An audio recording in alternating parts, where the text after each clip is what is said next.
Si on ne vous répond pas, c'est qu'on n'est pas intéressé. Ah mais oui, mais les gens, ils connaissent pas la valeur de leur patrimoine. Et je dis, attendez, vous nous prenez pour des billes. Mais ça me réveillait la nuit, hein. Je voyais le bulldozer rentrer, ça me réveillait la nuit. Là, ça, c'est une plante sauvage d'ici que j'ai réussi à implanter. Mais elle a des fleurs que le midi, on peut sauver. Mais alors lui, il m'embête parce qu'il est dans le passage, donc je suis interdite de marcher jusqu'au mois de septembre. Donc je fais le tour pour l'autre côté. Celui-là, il était chez la grand-mère de mon mari dans la Sarthe.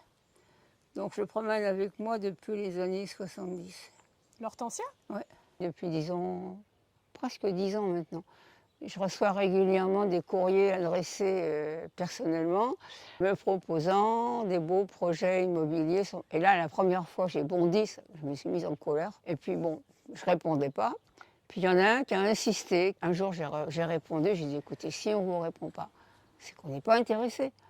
Ah mais oui, mais les gens, ils ne connaissent pas la valeur de leur patrimoine. Et je dis, attendez, vous nous prenez pour des billes. Si vous continuez, je porte plainte pour harcèlement sur personnes fragiles. Et du coup, depuis, je suis tranquille.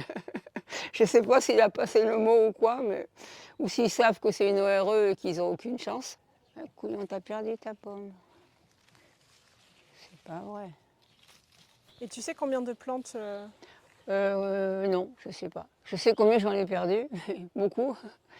Mais parce que là, on voit ce qui reste, on ne voit pas ce qui a été planté, quoi.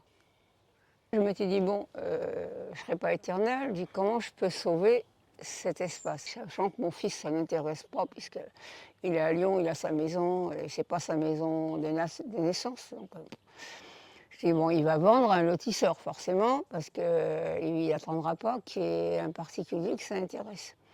Donc je m'étais dit, qu'est-ce que je fais? Je le donne à une association, je le donne à la mairie, mais c'est pas gagné sur le long terme, parce que la mairie peut changer, elle peut avoir d'autres objectifs, une association, c'est pareil, il faut le gérer et tout. Et quand j'ai vu arriver ce projet ORE par Agir, ben, j'ai dit, c'est ma solution. Le cèdre, on l'a planté en 95. Il faisait 1 mètre de haut.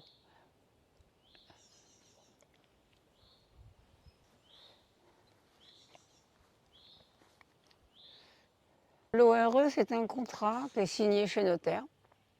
C'est une obligation de réserve environnementale, donc c'est-à-dire une obligation de garder l'espace pour l'environnement, pour les animaux, pour les plantes. C'est réservé pour une durée déterminée et là, c'est 99 ans. Mais c'est au moins une garantie que pendant le temps de l'ORE, le domaine, on ne pourra pas le massacrer.